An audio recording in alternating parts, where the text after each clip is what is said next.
Right, so we won't say it's your VP, but like who are some of the more reasonable Republicans who, if that was the direction you were going into, you Well, would first of all, choose I from? think we lost two of our great young conservatives in Anthony Gonzalez, Pete Maher. They had the audacity. They had the audacity to vote to impeach Trump. 10 of them, 9 of them. Yeah, those morons, they're gone, right? You challenge the President of the United States, hey, you put your bets down on the table. Is it going to be black or red? And you make a decision, right? They decided to put their chips on the table with the Democrat. They decided to say, yeah, we're going to impeach this president for no freaking reason at all.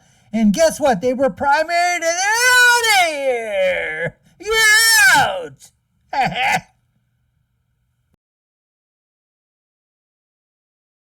Presidential candidate Dean Phillips, host of Fareed Zakaria GPS on CNN, Fareed Zakaria, and president of Eurasia Group and G0 Media, Ian Bremmer. Here are the questions. I'm rushing because I got to get to Vegas.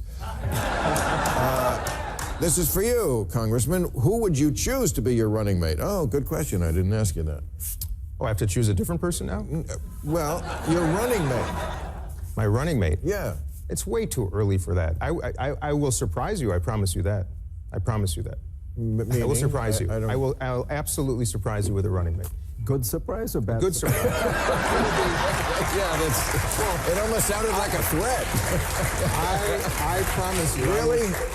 I will surprise you. It's not Carrot Top, is it? Carrot Top.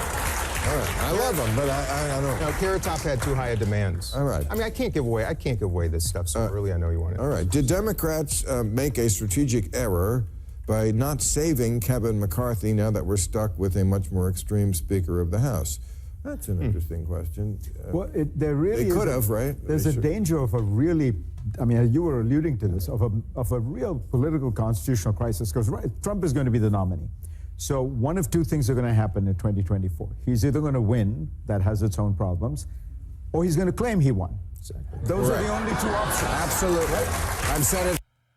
Well, there you heard it, folks, from Fareed Zakaria. Okay, this fake fraudster, this CNN hack. What it is? Oh, here are two things that are going to happen if Trump gets elected. If he gets elected, then this will happen. If he doesn't get elected, then guess what? He's going to say he was elected. He's going to march on the Capitol. He's going to take it over. That's what's going to happen. That's all these guys. That's it. And then Bill Maher goes, oh, yeah, I've been telling you that for 7 years. Yeah, Bill, what happened after the 4 years? He left, right?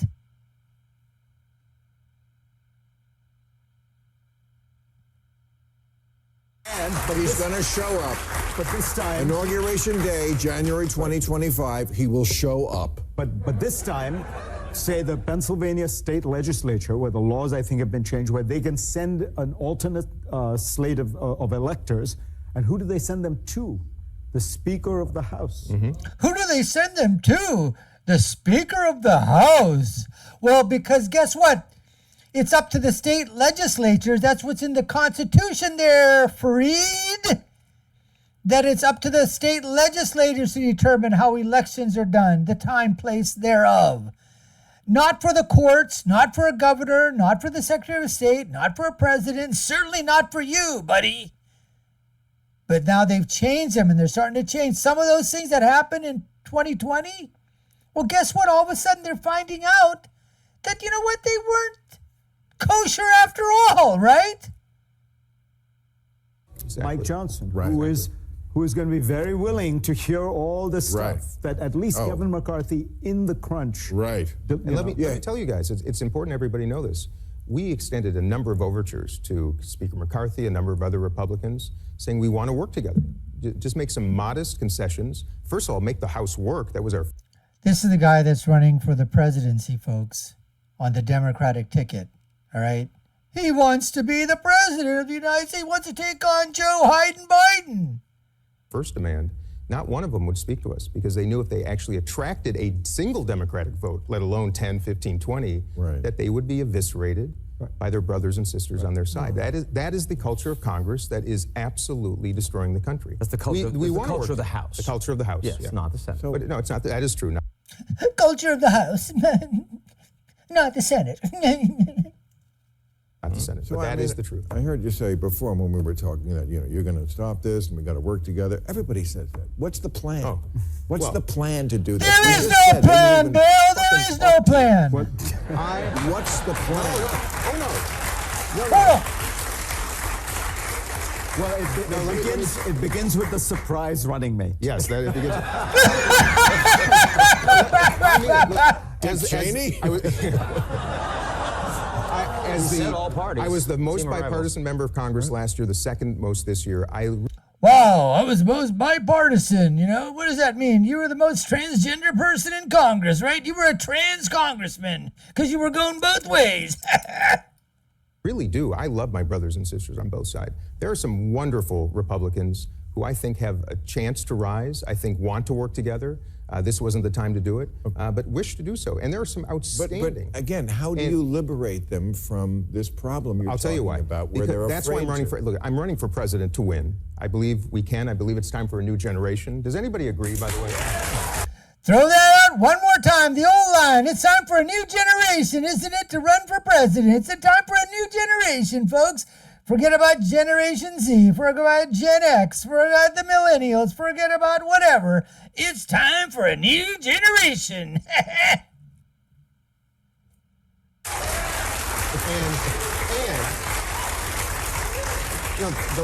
The last time in American history that I think a president really accomplished the notion of a team of rivals was Abe Lincoln. And I do think it's time, I really do believe it's time for a Democratic president to ensure that there are conservative voices in the White House, within the cabinet, having his or her ear, and vice versa. It should go the other way as well. I'll do so. And I think, so that's why running for president, you can actually break this gridlock by actually engaging. I think I know what the surprise is. Yeah. No, but you're hinting that you would have your team of rivals, somebody Vivek Ramaswamy! I'm not saying I am. I'm saying I would not rule that It out. won't be Vivek. It's not going to be You're sort of Vivek. teasing it. You're saying you might. Just say it. Just say it. It's Ramaswamy. It's only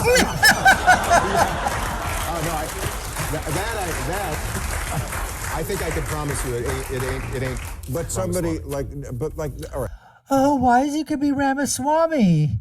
Why not there, Dean, huh? Is it maybe because of his skin color? Could be white. Could be tan. Right, so we won't say it's your VP, but who are some of the more reasonable Republicans who, if that was the direction you were going into, you Well, would first of all, I think we lost two of our great young conservatives in Anthony Gonzalez, Pete Maher. They had the audacity. They had the audacity to vote to impeach Trump. 10 of them, 9 of them. Yeah, those morons, they're gone, right? You challenge the President of the United States, hey, you put your bets down on the table. Is it going to be black or red? And you make a decision, right?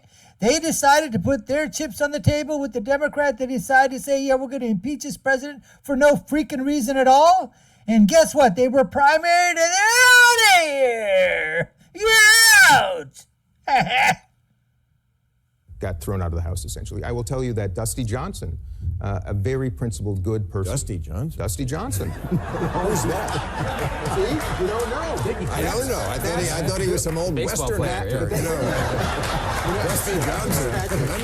Remember Dusty Johnson? Yeah, no, nobody knows. Nobody knows. Okay. He's going to be on the show next week. Phillips Johnson. That's If I out my friends, they're going to lose their races. I don't want to do it. But very sincerely, the problem is they're the workhorses, not the show horses. You don't know their names. You know Lauren Boebert and Marjorie Taylor Greene and Jim Jordan because they're destructive. How about I'm tired of it? Mitt Romney? They're destructive. They're the show horses. They're not the workhorses like moi. Romney. Mitt Romney, he's a gentleman. He's a gentleman. And he's principled. And he already ran. He's a known quantity. I mean, yes, a lot of people hate him, but but he stood. He stood strong. He's one of those what I call as good as it gets Republicans. Liz Cheney. I sat with Liz Cheney they on hate January 6th. They don't hate Mitt as principle much right now, and it's a shame. Liz Cheney had principle. She got thrown out of the House. Oh my goodness gracious. Liz Cheney, this is the guy. Oh, come on. You got to beat Joe. You got to beat him in the nominations. Come on, Dean, I'm pulling for you, buddy, because you're You love Liz Cheney, another Democrat. You love Mittens Romney, another Democrat. Oh my goodness. Oh, we're here. We know enough about you to know which way we're going to vote. Says with her on January 6th, when she looked at the television screen, Donald Trump on it, she said, he's responsible, we're going to hold him to account. The whole room erupted, Democrats and Republicans. A year later, look who was left. So, okay, last question. RFK is leading among, I read, young people and independents, and in a three-way race, he gets now like higher 22% apparently in the last one. I mean, that's pretty amazing. What do you but think? he takes more from Trump. Takes more from Trump. Takes more from Trump. You know, I mean, he's sort of dominating the conspiracy theory lane, which is a lane now in U.S. politics. And if he continues to run, as opposed to like the no labels, Joe Manchin fever dream, which I think was never going to happen, then it actually gives Biden more of a shot. And at the end of the day, if good Dean Phillips doesn't somehow make it to take Biden out, then you're going to need to have Biden be able to do it, and a third-party candidate may actually help on that front. I mean, the fundamental problem, all of these scenarios are terrifying, is we don't actually have a real election, right? I mean, Biden will win probably by 9 million votes. But the most powerful Biden will? Right. I'll win by 10. Against Trump? Popular vote, right? Doesn't mean anything. He won by 7.5 last time. Oh, I'm glad you're saying. Oh boy, free Zachariah! Yeah, let's count up those 81 million votes, huh? Oh yeah, and this time he said he's going to win by the popular vote. He's going to have 90 million votes popular. That's what Fareed Zachariah is saying, right? Fareed Zachariah. I'm sanguine about that. I am but what not. I'm not sanguine about is that He could totally lose. No, but even if he If I didn't think he was going to lose, I wouldn't be all in for Dean Phillips. You're not listening. Dean Phillips, I've said it for years. For God's sake. And if not him, Dusty Johnson. Okay. No, but the point is, it's going to be decided in 4 states. Right? I mean, the Electoral College is what matters. Yes. Biden will win the popular vote. The problem is You don't know that. 4 states, Pennsylvania, Arizona, Georgia, Wisconsin. Doesn't matter. And you're And probably he's down talking about in each 100. of them, guys. He's down in each of the battleground states right now. That's one reason I'm doing this. We have to do this. Okay. The alternative. I got to go to Vegas. Thank you very much. Well, folks, hope you enjoyed that little clip and our little reaction to it with Bill Maher and the verbal diarrhea that was emanating from those 4 farts who hate Trump. Appreciate you taking the time to watch. You've been watching the Dr. Nasir Shaikh Show. I've been your host, Dr. Nasir. If you haven't done so already, subscribe to our channel, like, share, and follow us. You know what to do. Check out the links that we have of our other videos. Check them out. Leave with my final thought, which is, when you're right, you're right. And when you're left, you're wrong. We'll see you again next time, folks. Take care and stay safe.